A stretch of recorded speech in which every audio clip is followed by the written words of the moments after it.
run through some pictures which I probably won't talk about, but just to sort of say that not everything is in the suitcase. So the suitcase is related to many of the things on the screen.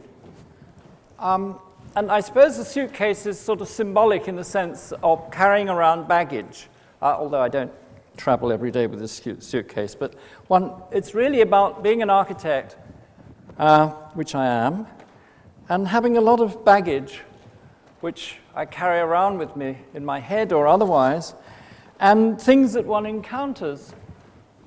And yet, the paradox of them, the sort of ordinariness of them, fascinates me and still fascinates me, and was probably the sort of baggage that we had during these early days of archigram and then stuff later. And I just really wanted to, so this is all really talking about architecture, I think. And I just loaded up the bag this morning and popped into Budgeon's on the way as well, just to complete the load up. And it's got all sorts of stuff in it.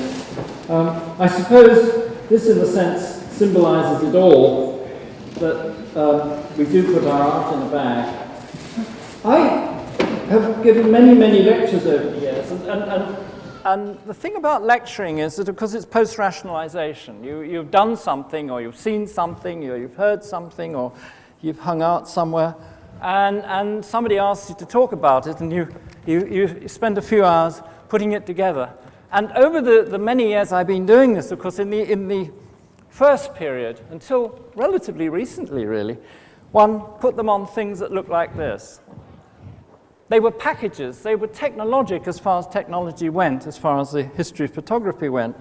But we used to think they were systematized, and you had them in great big rows of, I still have 7,000 of these, Charlies, in rows of boxes. And I very rarely look at them, sadly. And there was something nice and homely and friendly about them, because you could sort of put your lecture together on, you'd throw them on a light table, scramble them around and say, ooh, that's a good one. Hey, that'd go good with that. Hey, wait a minute. And you pull that one in there. And the nice thing about them, still like sort of friend, they were like sort of friend, you could sort of look at her, yes, I remember that. Yeah, oh, that's a, dodgy one there. Yeah, that's a, and they had a presence. Now, it's replaced by this, one of hundreds that lie around our flat and several dozen more around the studio. This particular one says photos 01 brackets 202, China, Moscow, Tel Aviv, Graz, Frankfurt. Even the places don't hang together, and were probably photographed at different times and slung onto this disc for some sort of convenience, the convenience of which, or the significance of which, I've completely forgotten. And it's such a lot of bother to download it and then find the Tel Aviv bit. Isn't the bit of Tel Aviv that I thought it was about. And so somewhere there's a degree of detachment, though it has, and we all know what its various conveniences are. So already there's something different, though they are purporting to do the same kind of job. One's distance from them is different. I have spent pounds and years, and you know, Mr. Koenig's bookshop suggests that things like this, which I still find myself it's in German, but I still find myself dipping into it late at night saying, that's rather interesting. Otto Schnonk, he was actually a friend of Strauss in 1923. This is significant information. But architectural information at this moment comes daily, written up by the wrong people, but nonetheless, comes daily in a popularized form. It's big, where that was small. It's daily, where that you have to go to a special shop to get it. It's for, you know, we can all be sniffy about it. That book didn't show you working drawings. This newspaper does, assuming you're interested in seeing the working drawings. And after all, there is this mythology that architects' working drawings have had for the gallery world, which is somehow they're supposed to be special. But then, you know, working drawings used to be made by things like this. This is something which none of my younger colleagues would be seen dead using. I still use it because I'm hopeless on the computer. But I like it. It is a furniture template. It has all sorts of furniture on it. It of course, is rather straight up and down furniture. It suggests that well-behaved people in houses have their 4 chairs disposed equally around a table, whereas you know and I know that they don't. It suggests that the bed has a little table either side of the bed head, which we certainly don't have. And it's been left out in the heat or on a stove or something. So what I rather like about this particular template, it's all a bit gone. It's no longer terribly useful as a furniture template. But it tells you something about, and of course it's Danish but designed by a German, and it tells you about order. You know, that a good architect has ordered furniture. And my God, my colleagues who are slaving away as I'm here this afternoon are also putting furniture, except that they drag it down from a computer and it runs thousands of tables in the blinking of an eye.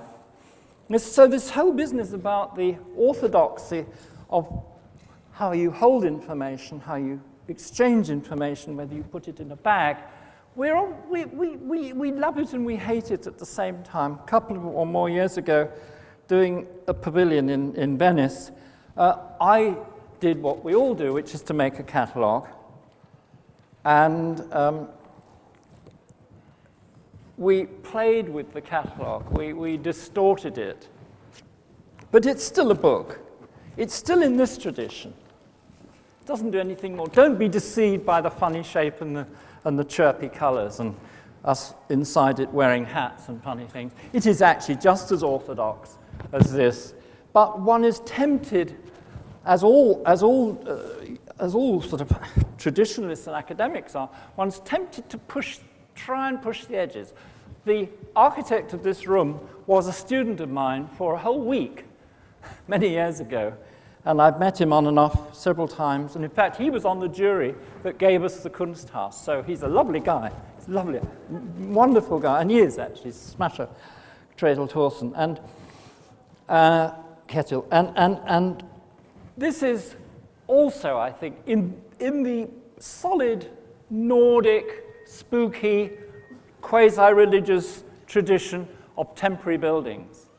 And it works very well for this particular, it's a traditional event. There is the lecturer, who's a professor, it's a group of people, he is demonstrating pieces. It is in a churchy kind of building with the advantage that you can hang the camera off the pulpit and you don't need to use the pulpit. So one's pulled and pushed by this whole business of tradition and the last thing I grabbed just before I went to Budgeon's was in the office, for some reason, we have a rusty tin of Danish oil. It's for easy wipe on low luster finish for all types of wood. It'd be very suitable for this particular pavilion should it fade a bit. But what intrigues me, it's not Norwegian, but it's Danish, and I was fascinated. Why should Danish oil be so special? Heard about Danish pornography and Danish bacon, but Danish oil. This is new, you see, so I'll work on this one. I know about stencils. I don't know much about Danish oil, but it fascinates me that somehow or other national characteristics, cultural characteristics, inherited national and cultural characteristics, sell themselves in hardware shops. The furniture that it shows being used for is pretty crappy, so maybe not. But we have all sorts of strange gungy waste. Quite a good bit of this isn't for that building, it's another one. But this is, believe it or not, a proto-building. And it's in that ambiguous territory between being a something and a nothing. This would like to be a something and a nothing, but it's absolutely a book. This would like to be a something and a nothing. And half of you is wanting the styrene to form something that will be an identifiable object. And the other half of you is hoping that you can cling on to it being a sort of stuff, a nothing, a not particularly anything thing. Rather like the delight that we have when we see buildings still in scaffolding and covered bits of plastic. And there's this great disappointment when it's torn away and when the steelwork's covered by some sort of fashionable or unfashionable crap and gets predicted. Suddenly there's a moment at which you say, oh, it's going to be one of those. Oh, it's terribly sad. It's when your child starts looking like everybody else and wears glasses or something. But there is this wonderful period in the creative process where it might remain as gunge.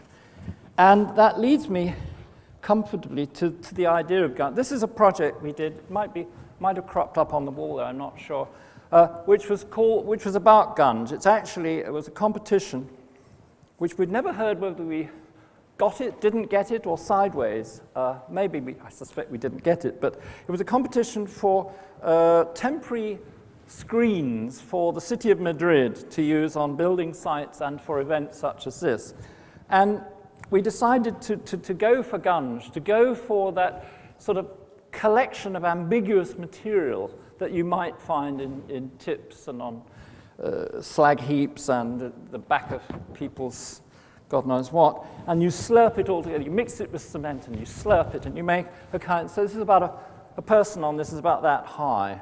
And this was a piece of gungy building, which then, of course, leads you to wonder about the wonderful thing of gunge.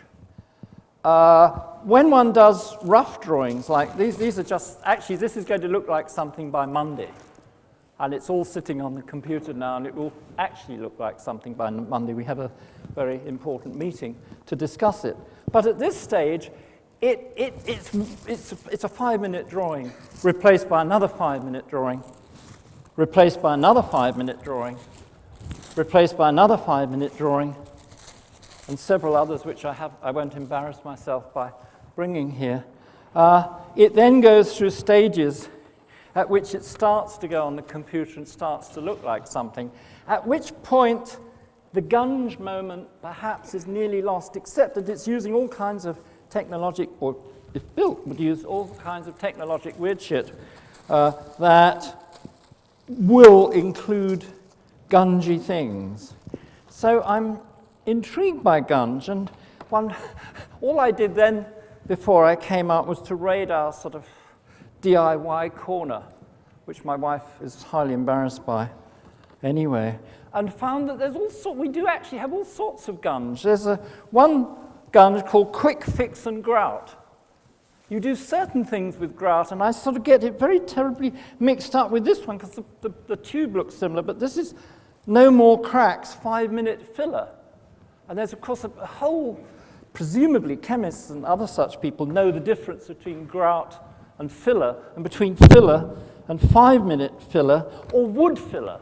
Now, when we use wood filler, are we deceiving ourselves that some, and most people who, I suppose, bother to use wood filler would be preserving some piece of crappy old wood that really ought to be thrown in the tip, but want it to be preserved, want to retain the woodiness of wood.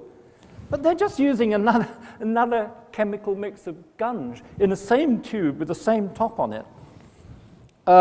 This is a No More Nails interior super strength. There are subtleties to this. Somebody will do a PhD thesis on this subject of defining the cultural origins of superiority or 5-minuteness. This is another 5-minute, but it has no more cracks. On the assumption that the other fillers presumably would leave cracks. And then, of course, colored grout. This is not a cultural statement, it's simply that it could be yellow. But immediately it draws attention to the coloredness of it. You say, will it gunge as well? Will it hold as well? Does it do something different? Because it's a colored grout. And, this is tomato puree, actually, which, if I'm not careful and sort of early in the morning, I might find myself filling it between the cracks of tiles and finding it rather agreeable. But these are guns, you know, we have found ourselves, just as we found ourselves leaning more and more and more and more towards the digital. The 5 or more years of expensive architectural education suggests to you that the method, the form, the procedure, the interiority, the exteriority, the definition of the object are kind of sacrosanct. But now we use gunge. It isn't. It can be anything. And there you go. We are beset by objects that no longer have an identifiable significance. Most of the things that I draw and we do there are still trying to look like something. We're not quite sure what the something is that they're trying to look like, and sometimes we're very irritated if they really do look like something that we don't want them to look like. But actually, we carry a lot of things around with us that don't look like anything. I mean, for years we've had now small black objects that you might sort of shave your underarms, watch, listen to something there, watch television, shoot somebody, light up in the days when people lit up, and has an attachment that you bung in your ear. And we haven't finished, and they get smaller and smaller. So I found this one this morning. It's so small, I can't even remember what it was for. But it really conceptually could be for anything. And we have a situation where the Bird's Eye Company are telling me, well, they're asking me to be mortgage-free on the back, which I haven't really researched, but it's telling me that it's chicken. It tells me that it's chicken because it has a picture of something that might be chicken on the front. And I have to believe them. Having eaten some of these things, sometimes you don't want to believe them. And there was a wonderful period, and I couldn't find one in my 3 minutes in Budgeons. I couldn't find that marvelous thing that used to exist, which was the TV dinner, where the configuration of the box, of course, had to be rectilinear for obvious reasons. But the spaces inside had a sort of bit for the peas, an abstracted bit for the mashed potato. But the chicken shape was a sort of chicken shape. There was a bit of sort of pseudomorphology going on there, where they tried to massage the memory of the chicken. I mention all this, even though we scribble away, making things, oh my God, something that looks like something that might look like something. We spend time coming out of Starbucks, collecting Bakshi bits of wood, hoping that we might glue them together into a cathedral any minute. If you're an architect, you carry yourself with you.